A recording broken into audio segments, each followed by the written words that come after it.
Salut à toutes et à tous, Marty Japan pour un tout nouveau déballage. Et bien aujourd'hui on va se pencher sur la figurine des amis, de la figurine qui claque, puisqu'on parle de Son Goku en Super Saiyajin. Ok, on a encore du Goku, mais là les amis on a un Goku style années 90, mon cœur chavire. Je suis fan, grandement fan, puisque on retrouve un peu les sensations d'époque.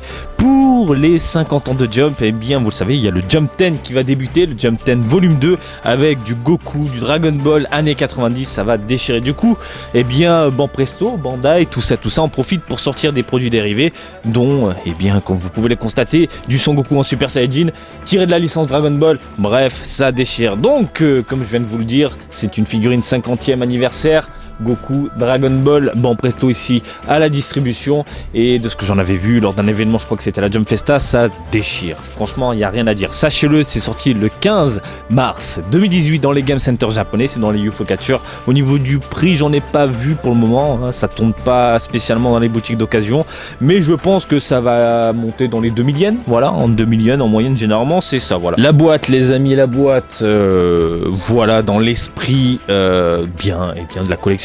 Jump 50e anniversaire, donc là on a un rendu style comme l'illustration tout simplement du Jump qui déboîtait, ça déchire, vous avez, voilà.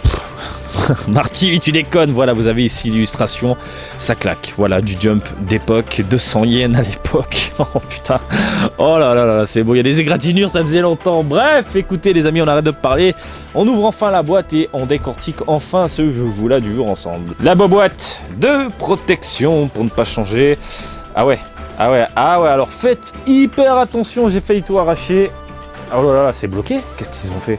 Ah ouais, ils ont fait une sorte de coffret avec des cartons, écoutez, pourquoi pas. Et puis à l'intérieur nous avons le Goku en plusieurs pièces, yes, 1, 2, 3 et 4 pièces. Le socle noir, un poil brillant, pas fan du tout. On a également une petite tige noire pour faire tenir la figurine, essentiel puisque là on a une pose ultra dynamique, bon, les gambas, et puis le buste avec la tête. On déballe tout ça tranquillement, on emboîte tout ça, ni plus ni moins. Oh, faut forcer un petit peu. Et puis, oh là là là là là là là là là, mais qu'est-ce que c'est que ça, quoi?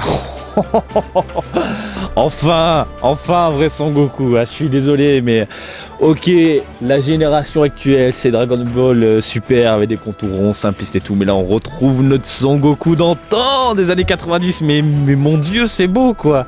Des contours un peu piquants, un peu rêches, un peu durs, avec un visage monstrueux, c'est fantastique, franchement, merci Bandai, bon presto, façon bon presto appartient à Bandai, et c'est mortel, voilà, c'est complètement mortel. Niveau modélisation, on retrouve donc le Goku qui est juste là, en illustration, voilà. La représentation du personnage ici en figurine est vraiment, mais alors vraiment bien réalisée. Il n'y a rien à dire. Regardez-moi ça. Cette épaule de mammouth, hein? Oh là là là là là, les muscles de fou, quoi. Le dos bien sympathique. Il n'y a rien à dire. Regardez la pose ultra dynamique, donc le Goku qui fonce dans le tas. On a des cheveux donc en plein mouvement, parce qu'il fonce dans le tas comme je viens de vous le dire. Des cheveux style années 90. Et ça j'aime beaucoup. Qu'est-ce que je peux vous dire d'autre au niveau de la modélisation? Ici par exemple au niveau du Doggy qui est complètement défoncé, ce qui est normal. C'est une pièce différente, donc ce n'est pas qu'un seul moule, voilà. Donc le fait d'avoir deux pièces différentes, c'est vraiment agréable à l'œil, ça évite d'avoir des peintures qui débordent un peu sur la peau, sur le corps du personnage. Il n'y a rien à dire de ce côté là. Même chose ici, on a le vêtement différent de la pièce de base, qui est le corps, et même chose au niveau des poignets, etc. Point ultra négatif, la couleur, là ils se sont pas pris la tête, on a vraiment une seule tonalité à chaque fois. On a un jaune assez spécial, voilà, très léger, très années 90 au final. Puis on a un orange, mais alors très basique, un bleu très basique, couleur peau très basique, une seule tonalité, démerdez-vous avec, et même chose au niveau des cordelettes, c'est vraiment dommage.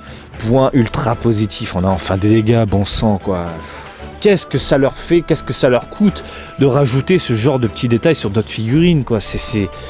c'est superbe, voilà, c'est sympathique de voir ce genre de choses, voilà, des taches de sang, le sang qui coule là, les égratignures ici sur le front, sur la joue, il n'y a rien à dire, voilà, c'est propre, c'est net, c'est Goku, bon sang, c'est Dragon Ball, on a l'impression, alors ouais, à la caméra on a l'impression que les cheveux vont se décoller du crâne, mais non, hein, c'est juste un effet, regardez en dessous, très bien les petits traits comme ça, voilà, très bien, j'approuve.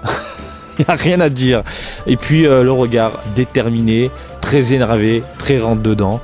Il n'y a rien à dire encore une fois. Au niveau du moule des cheveux, il n'y a pas eh bien, cette folie du moment, à savoir, vous le savez, on a pas mal de traits donnant comment dire, un effet visuel pour apporter un peu d'ombrage au niveau au niveau des nuances, hein, tout simplement, au niveau des nuances des cheveux et compagnie. Là non, c'est un seul pâté, du coup ça reflète plus ou moins la lumière, mais c'est pas du tout dérangeant, ça passe, c'est top, franchement méga classe. Au niveau de la chaussure, enfoncée tout simplement, hein, c'est assez simple, et puis la tige à mettre au niveau du fessier, ni plus ni moins.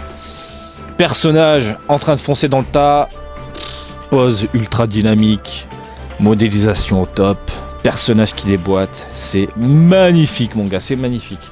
Au niveau de la taille, la petite règle qui va bien, je vous comprends, enfin le socle est compris, on monte dans les 22 cm, entre 21 et 22 cm, pas mal hein, pas mal du tout même, sacrée bête, voilà, je pense que c'est le genre de pièce à avoir à la maison. De toute façon vous avez une édition unique, hein, à savoir les 50 ans de Jump, ça il n'y en aura pas énormément, enfin il n'y en aura qu'une, hein, de façon Dragon Ball. Et puis le personnage là, le Goku qui fonce dans le temps en Super Saiyajin, modélisation, égratignure, tout ça, ne vous en privez pas. Tout simplement une merveille. Voilà, j'espère que ce petit déballage du jour vous a plu. Comme d'habitude, je vous invite à me suivre sur Twitter, Marty_Japan pour de l'actu Dragon Ball en direct du Japon, mais aussi sur Facebook, Marty Japan, DBZ le Japon. Et je vous dis à très bientôt. Allez, salut, bisous, ciao, ciao.